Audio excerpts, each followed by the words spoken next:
on the Las Conchas Fire in New Mexico.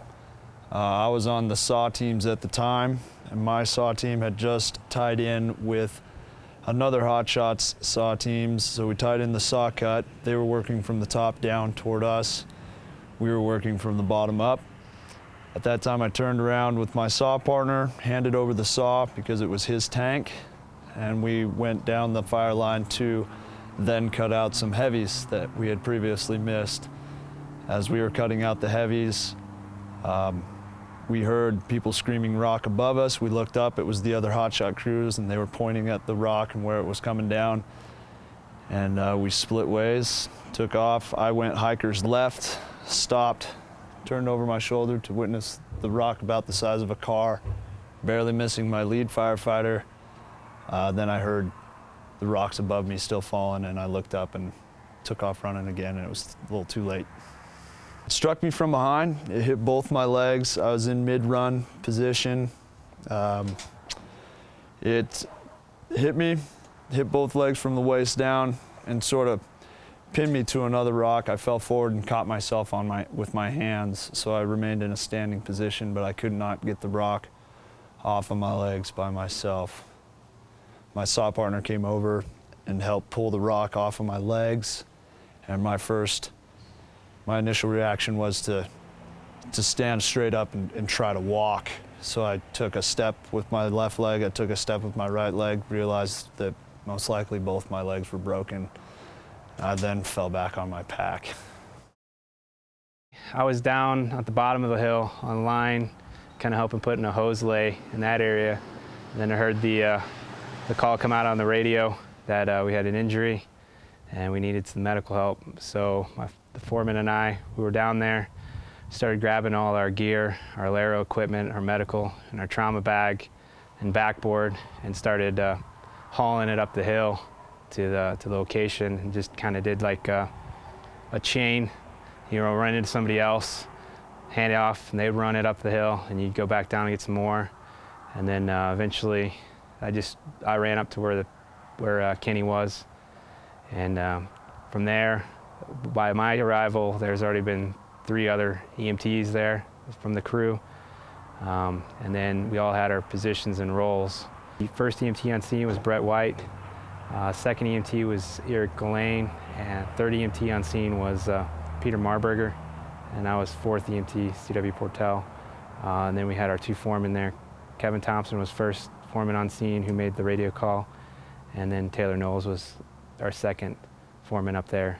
My position was, we got him into inline stabilization, had a C-spine going on. They already had him splinted his left leg with chaps and some sticks to kind of keep that secure, because he was complaining of left upper leg pain, his femur area, and right tib fib area and his back. So as soon as that was secured, we had C-spine going, put him on a backboard, and then we moved him for a safer location after he was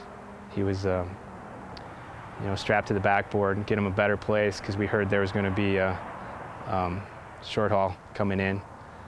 We exposed his left femur to see if there's any blood pooling, if there was any change in his conditions in his left leg, and then we also started putting permanent marker where all his pain spots were, so we could get if it's growing, if it's still just point, and just continue to assess him. And then once we got him away from the incident area onto the rock, we got him into our SCED system and to get ready for short haul.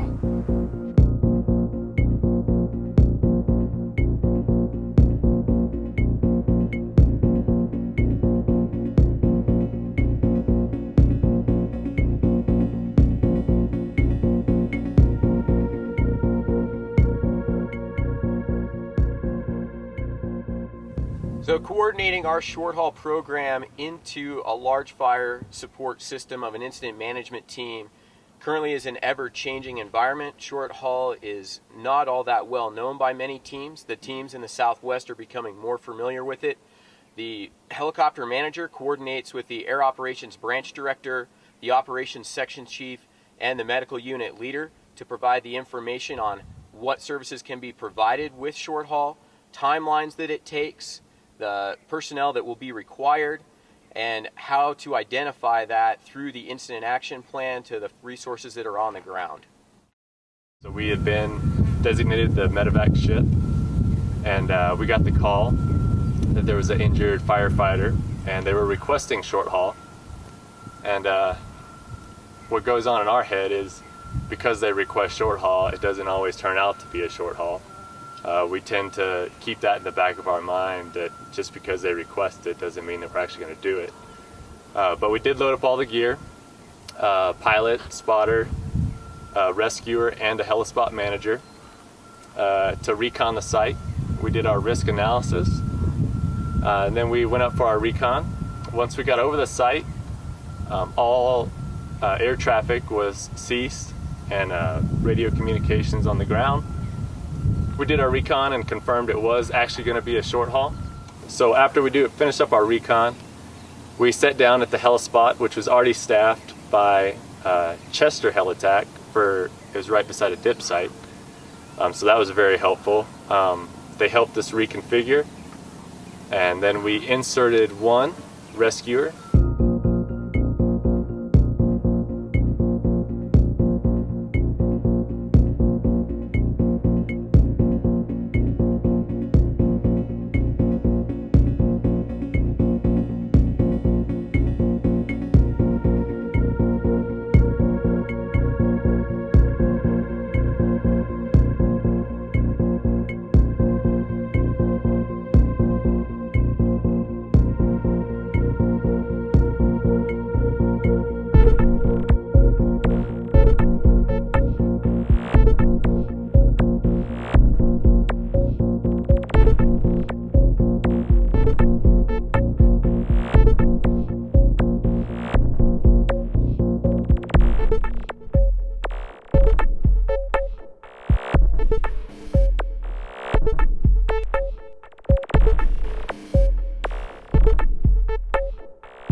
Once I was inserted, I had a short little scramble up some rocks to get with the guys.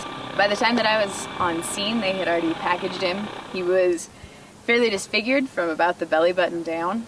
So what these guys thought had occurred, and what I also agreed had occurred at the time, was that there was damage to one or both of his femurs just based on how his legs were lying.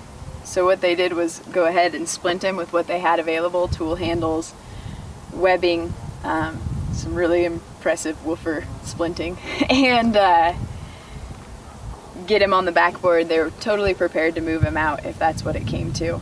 Those guys had gone through low angle rescue training, so they were prepared to get him out if they needed to. What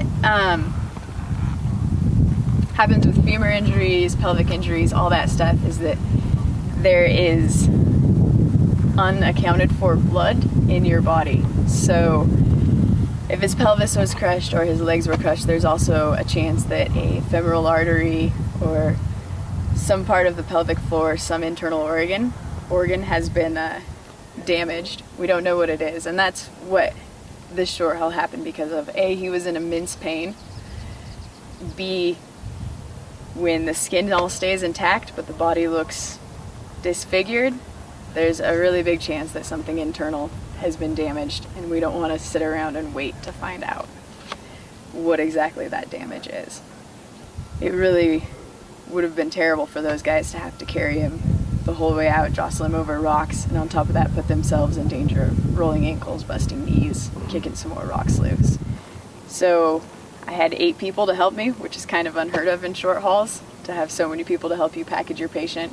These guys were really good at laying out the Bowman bag, helping me get him in, helping me check it, and once we had him all packaged up, we did one more round of checks, everybody else backed up. I kept a squad leader there with me to help me with the actual hookups. There was a lot of dust and debris in the air, so we actually tried to cover our patient's eyes. He had a collar on so we couldn't get sunglasses on him. So I kept a second person there with me to help me with all of that patient management stuff until we were ready to hook up. After that, they extracted us. We went back to the heli spot where the Chester guys, as well as one of our crew members, were able to help catch the patient and me and help lower us to the ground gently. We packaged the ship back up, packed everything up, and were able to slide our patient and secure him to the floor. And we opted to take him to the hospital in Santa Fe based on the fact that transport time was going to be fastest that way.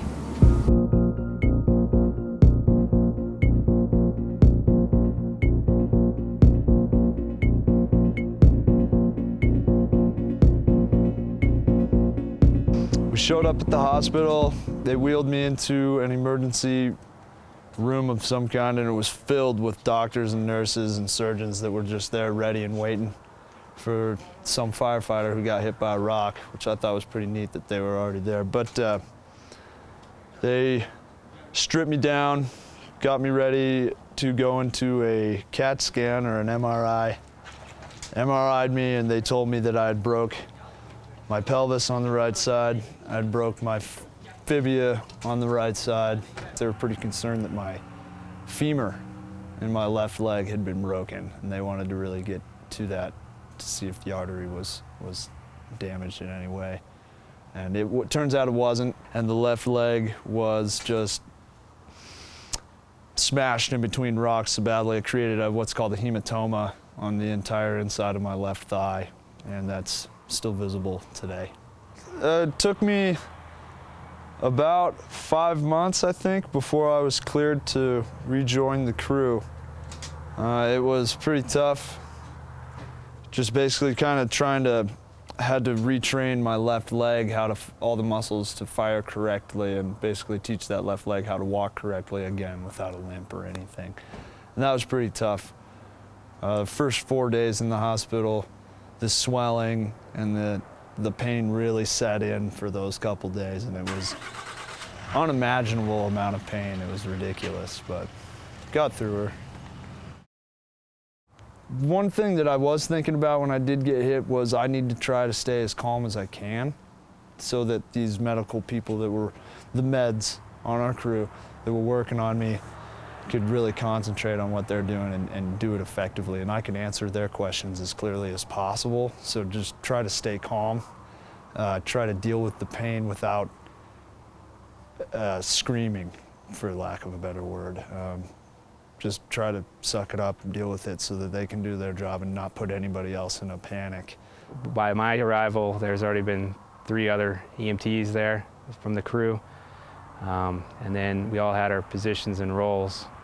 And that's when I stepped up as the lead to help coordinate and make sure things were just oversight. When one EMT had one side and the upper half of the body, another EMT had the lower half and the other side of the body. And we had an EMT that was doing the recordings.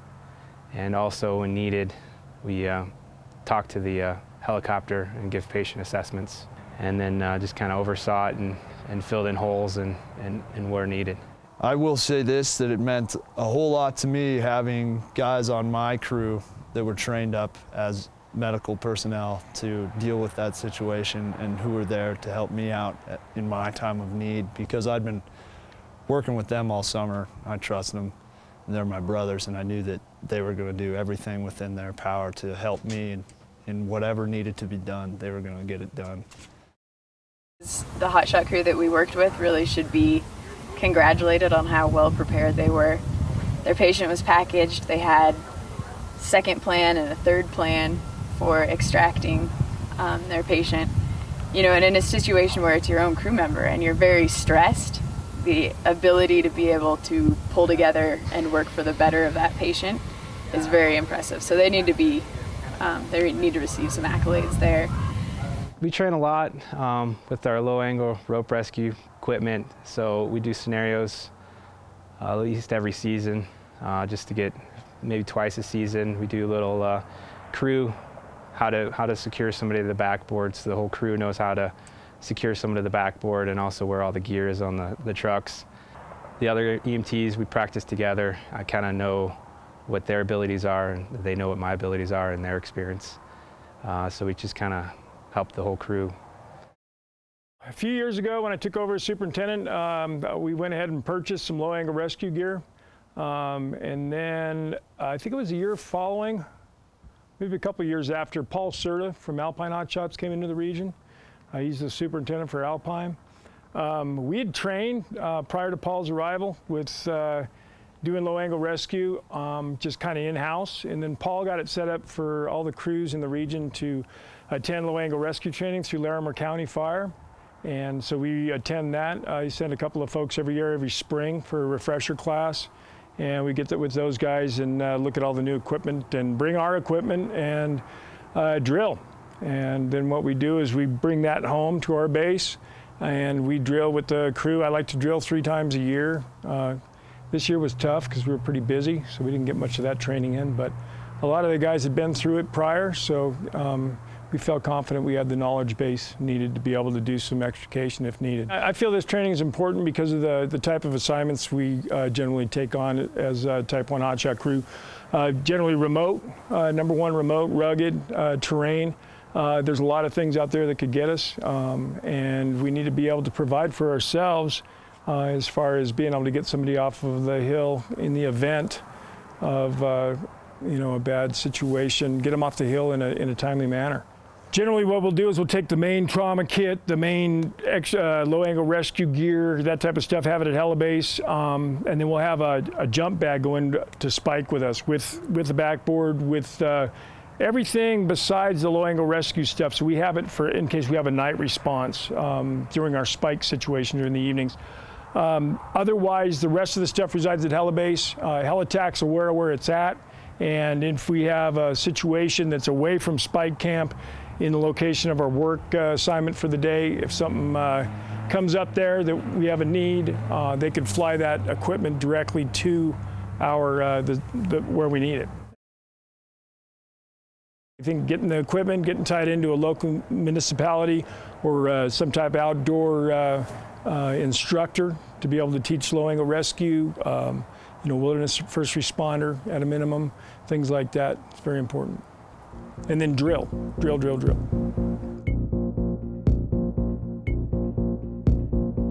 This injury incident could have had a far worse outcome. But thanks to extensive training by a hotshot crew and a helitac crew, the folks on the ground and in the air were fully prepared for this serious medical incident. Good decisions and a rapid response were made by both crews, ensuring that a seriously injured firefighter received the appropriate, timely medical care. Short haul is just one of many available methods of medical extraction. In this case, it was the right tool for the job. You can't always rely on helicopters and aircraft for medical responses. You must always have multiple extraction contingency plans in place. In this Las Conchas incident, the mechanism of injury was a rock, but we all know that logs, stumps, snags, trees, you name it, are all potential hazards for firefighters. There's a whole bunch of ways that you or your partner can get hurt out on the fire line. That's why it's important for you and your crew to plan, be prepared for any unexpected event.